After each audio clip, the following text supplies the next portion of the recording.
más al espacio en el que compartimos los relatos de la caja negra. Relatos relacionados a sucesos de carácter paranormal, los cuales suceden a personas como usted y como yo, mientras realizan sus actividades cotidianas, estudios, trabajos o cualquier otra cosa en la que se ganen la vida. Sin más que decir, comenzamos. Mi nombre es Marcos, soy de El Salvador. Tengo 30 años de ser policía. Estoy en esta carrera desde que se fundó la policía como resultado de los acuerdos de paz en mi país. Al llevar tanto tiempo en este trabajo, he vivido muchas experiencias que hasta el día de hoy le doy gracias al Creador por seguir vivo y en una pieza. Estoy ya a 5 años de retirarme, así que para mí es un orgullo haber servido a mi país de la mejor manera. Entre las cosas que me han sucedido en el desarrollo de mi trabajo, existen algunas historias y una de ellas es la que quiero compartir con ustedes el día de hoy. Al ver los relatos del canal respecto a la familia Girola, una de las más conocidas de nuestro país, me vino a la memoria una experiencia bastante fuerte que nosotros tuvimos y que precisamente está relacionada con esa familia. Hubo una ocasión en la que instalaron nuestra unidad en una de las propiedades de la familia Girola en la ciudad de Santa Tecla. Esta era una de tantas casas que los Girolas poseían entre sus amplias propiedades. A mi superior se le ordenó tomar la casa, que ya no estaba habitada, como muchas de las propiedades de la familia en ese entonces. Al llegar nos instalamos. No evitamos quedar sorprendidos por lo inmenso que era aquel lugar. Era diferente ver esa casa desde afuera y poder estar dentro. El pasillo que te recibía al entrar era muy grande. El patio de aquella casa parecía un palacio, con columnas como base y los pilares. La arquitectura era muy elegante, digna de una familia de mucho dinero. Realmente era de esperar, pues se conocía la fama de la familia al poseer mucho dinero. Pero lo que realmente sorprendía, más aún que la arquitectura misma, eran las figuras como de niños, ángeles o diablillos en forma diferentes que tenía esa casa.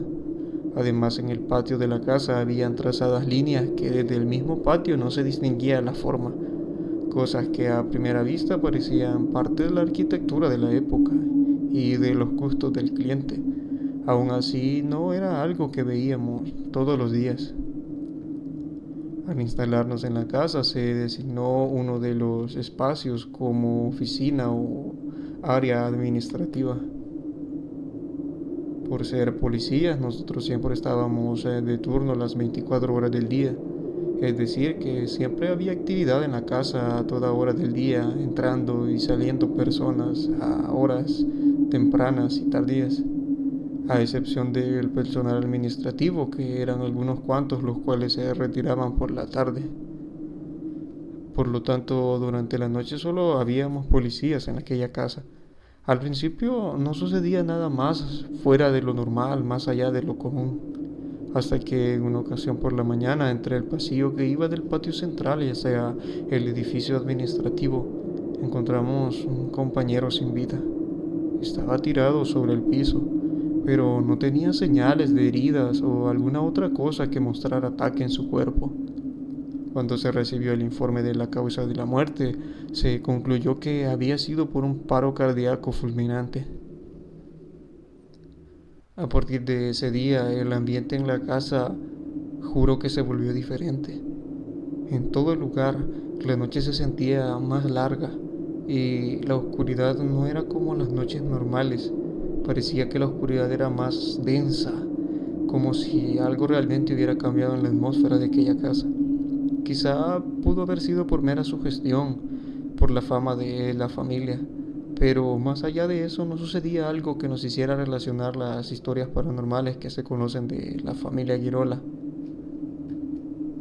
Hasta que un viernes, ya casi para amanecer, Aún siendo oscuro, encontramos otro compañero en el suelo, tirado y nuevamente estaba sin vida, justo como el anterior. Fue en ese momento que todos nos pusimos a pensar que aquello ya no era normal, era algo como extraño. Pero al ser policías no podíamos dejar de trabajar por cosas que son paranormales o extrañas, por así decirlo. Pero este compañero, al igual que el otro, había fallecido de un paro cardíaco. Nuestro superior, posterior a esto, no pudo ignorar la situación de dos compañeros fallecidos bajo su mando. Pero como superior no iba a asimilar historias o cuentos, pues era como una superstición y no se podía dejar de hacer el trabajo por esa razón. Al contrario, en la formación, después de decir unas palabras por los compañeros fallecidos, dijo que si nos sentíamos mal de salud o algo parecido, que nos hiciéramos atender, pues el trabajo policial es fatigoso y a veces las jornadas eran extenuantes. Después de eso, todo quedó hasta allí, pero entre nosotros empezamos a especular que aquello no era normal y que aquella casa probablemente tenía algo que no era normal. Pero sobre todo ese trayecto de la casa en el que habíamos encontrado a los compañeros fallecidos. Los compañeros que hacían guardia por la noche decían que veían como sombras a lo lejos, distante entre los jardines. Y al salir al sanitario por la noche te sentías como observado, pero de esa sensación que es muy fuerte, que sientes que realmente hay alguien detrás de ti, como si estuviera por tocarte el hombro o estuviera casi respirando en tu espalda, algo que era realmente muy fuerte. 2 semanas después de la última muerte de uno de nuestros compañeros, encontramos a otro tirado en el piso cerca del patio central, pero afortunadamente solo estaba desmayado. Se atendió y luego de que salió del estado de desmayo en el que estaba, le preguntaron qué le había sucedido, pero dijo que él solo recordaba cómo algo enorme se posó sobre sus hombros, como apresándolo por detrás y lo dejó inmóvil.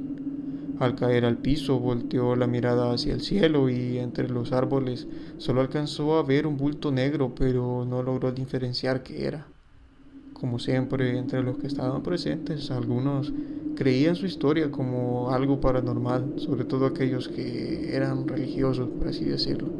Otros solamente especulaban diferentes cosas sin sentido. En ese momento, varios compañeros sí manifestaron su preocupación, pero nuestro superior solo mostró una posición cerrada ante los compañeros que pedían traslado de la unidad. Pasaron alrededor de 2 meses sin que volviera a suceder nada extraño o parecido como las cosas que ya les mencioné. Siempre el ambiente se sentía pesado y las noches largas, pero quizá era algo a lo que nos habíamos acostumbrado. Pero una noche sucedió que a uno de los motoristas administrativos, es decir, los motoristas administrativos no eran policías, llevaban el uniforme pero solo cumplían la función de motoristas. Sucede que a veces ellos por terminar una jornada agotadora, por pasar manejando todo el día, decidían no irse a sus casas y se quedaban a dormir en las cuadras junto a nosotros. Sucede que en esa ocasión un motorista administrativo se había quedado con nosotros. Era un compañero al que le decíamos de indicativo Caimán, pues había estado combatiendo en el tiempo de la guerra. Sucede que salió al patio a fumar, pues dentro de las cuadras y las habitaciones estaba prohibido por los superiores. Salió a fumar y mientras estaba haciéndolo empezó a pedir ayuda y los compañeros que estaban de guardia dentro de las instalaciones lo auxiliaron y algunos otros que se levantaron a ver qué era lo que estaba sucediendo, pues dicen que sus gritos despertaron a todos. Cuentan que al llegar donde estaba Caimán se encontraba tirado en el piso y en estado de shock, en profundo estado de shock. Dicen que no podía decir palabra alguna, solo temblaba y balbuceaba sin entenderse lo que le decía. Lo llevaron a emergencias y hasta donde sé en ese entonces estuvo casi una semana en el hospital. Los compañeros que habíamos quedado solo nos restaba seguir haciendo nuestro trabajo y esperar a que aquello que sucedía en esa casa se fuera calmando. Cuando Caimán salió del hospital, cuentan que relató sobre lo que le sucedió en aquella ocasión. Dice que escuchó como si fuera un aleteo de un ave enorme, algo muy fuerte, sobre las ramas de los árboles. Dice que al voltear a ver qué era aquello, observó un animal, un enorme animal, o era parecido a un animal, de color negro, que se posó sobre él y lo derribó al piso. En una ocasión llegaron unos delegados de Guatemala, con quienes se iba a hacer un intercambio de técnicas operativas, es como nosotros le llamábamos, o intercambio de conocimientos. Ellos también se impresionaron de lo grande que era aquella casa, por lo que nuestro superior encomendó mostrarles el lugar en gesto de cortesía. Les llamó la atención las figuras que antes les mencioné, pero lo interesante de todo fue cuando llegaron al patio principal, donde les mencioné que habían unos trazos que no se distinguían, pues parecían que ellos sabían que era todo aquello, pues nos hicieron una revelación que nosotros jamás hubiéramos pensado. Aquellas líneas conformaban una pirámide, la cual estaba trazada en todo el patio, y sus puntas llegaban justo al centro, en el cual había una planta de la que ya no recuerdo el nombre. Esa pirámide solo se podía distinguir estando en alto, es decir, como de la segunda planta.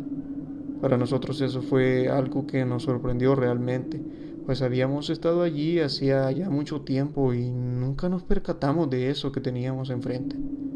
No dijeron mucho sobre esto, pero mencionaron que aquel lugar era como un patio preparado para alguna especie de sacrificio y que esos símbolos eran representaciones a la deidad que probablemente se le rendía culto. Mencionó algo como de cosas de religión a las cuales no recuerdo bien. Lo dejó solo a manera de comentario. Pero cuando le dijimos sobre todo lo que había estado ocurriendo y de cómo habíamos encontrado compañeros ya fallecidos y de los ataques que había sufrido, como el último ataque que sufrió Caimán, sugirió que deberíamos considerar el cambiar de locación por nuestra propia seguridad. Realmente eso nos inquietó. Era una persona que venía de afuera y solo con observar y la experiencia que él tenía parece que reconoció que algo en ese lugar no estaba bien. Nosotros ya estábamos demasiado sugestionados por estar en uno de los lugares que pertenecía a una familia tan enigmática como lo ha sido hasta el día de hoy la familia Girola. Le pedimos que hablara con nuestro superior y le hiciera el mismo comentario sobre aquello. Otra cosa que nos mencionó fue que pusiéramos atención a la planta tipo tallo que estaba justo en el centro donde se unían las líneas de aquella pirámide. Nos dijo que le prestáramos atención cuando volviéramos a experimentar lo que acabábamos de contarle, pues sucedía ya que no había vuelto ataques o ninguna persona había salido lastimada por un buen tiempo. Creímos que todo se había calmado, pero tristemente es de esas ocasiones en las que piensas que ya todo acabó, pero viene algo aún peor. La gota que derramó el vaso fue que un martes por la mañana volvimos a encontrar otro compañero sin vida, y siempre por la misma causa de muerte, un paro cardíaco fulminante. Fue encontrado a eso de las 5:30 de la mañana cuando aún estaba oscuro. Nuestro superior, que en ese tiempo era un comisionado, optó por solicitar que se moviera la unidad de ese inmueble. Desconocemos en qué se basó nuestro superior para solicitar el cambio de locación, pero en menos de una semana se nos había asignado otra casa en un lugar diferente. Era más pequeña, pero al menos allí no sucedía nada fuera de lo normal. Algo que personalmente no quiero olvidar mencionar y de lo que personalmente me dejó bastante marcado y que hasta el día de hoy no puedo explicar, es el hecho de que después de que aquel último compañero fue encontrado sin vida, aquella planta tipo tallo que estaba en el centro de la pirámide parecía haber florecido, cosa que en todo el tiempo que estuvimos allí nunca le prestamos atención. Algunos decían que cada vez que alguien era encontrado sin vida, aquel tallo de planta parecía abrirse como si estuviera floreciendo o algo así. Cosa que nunca nos percatamos si aquellas personas no nos hubieran dicho o contado un poco de lo que ellos conocían sobre aquella simbología en el patio. Sinceramente, hay cosas en la labor policial que son fáciles de explicar porque dejan secuelas en la vida de las personas. Algunas tienen que ver con cosas normales de procedimiento, pero algunas parecen ser la sección a la teoría, pues van más allá del entendimiento de la mente humana y no se encuentra una explicación razonable o lógica, al menos en el momento. Personalmente siempre he sido creyente en la religión tradicional y hay momentos en los que solo me ha quedado encomendarme al Creador y hasta el día de hoy, ya casi para jubilarme, como les comenté al principio, sé que me ha permitido llegar hasta donde estoy. Antes de terminar mi relato, quisiera hacer mención sobre Caimán, que fue el motorista atacado. Hasta donde sé, aún continúa laborando en la policía, a pesar de que ya casi también está para jubilarse. Sigue como motorista administrativo. Él es el que puede corroborar toda esta historia. Sin embargo, luego de lo sucedido, evita totalmente aquel tema. Y yo sinceramente lo respeto porque solo él sabe lo que sucedió y lo que vio en esa ocasión, en la que fue atacado por aquella extraña cosa. Parece que le quedó un trauma a raíz de toda esa desagradable experiencia porque evita de todas formas hablar sobre aquello que sucedió. Sé que esta historia pareciera un poco increíble, pero me decidí compartirla, pues también vi la historia de la Casa de las Colinas que publicaron en este canal. Esa casa yo la vi en persona, desgraciadamente, cuando ocurrió el terremoto del 2001 y me tocó apoyar en los rescates de ese entonces. Fue allí cuando pude ver con asombro la forma en que la mansión de la familia Girola se salvó de ser arrastrada por una corriente que era inevitable. También escuché a algunos contar sobre la señora que se parecía en esa casa, como la supuesta cuidadora, pero que en realidad allí no había nadie. En fin, quizá en alguna ocasión vuelva a compartir algún otro relato. Gracias por el espacio. Saludos. Antes de terminar esta entrega, quisiera hacer extensivas realmente las gracias a la persona que nos compartió esta historia. Pues la familia Quirola ha sido una de las más mencionadas desde que empezamos este proyecto de la Caja Negra. Tenemos ya 3 historias relacionadas a una familia tan enigmática como ellos. Y esta nueva historia viene para quedarse entre los relatos que vamos dejando almacenados en nuestra caja negra. Un presentimiento nos dice que no será la última historia que vamos a escuchar sobre la familia Girola. Pero mientras las personas sigan teniendo confianza en nosotros y nos compartan sus relatos, nosotros estaremos honrados de compartirlos con la comunidad que ama las historias de terror. No me queda más que agradecer nuevamente encarecidamente a la persona que nos compartió esta historia. Gracias por la confianza y por el tiempo para hacérnosla llegar. Y gracias a todos ustedes que apoyan y hacen posible este proyecto. Será hasta la próxima ocasión. Saludos.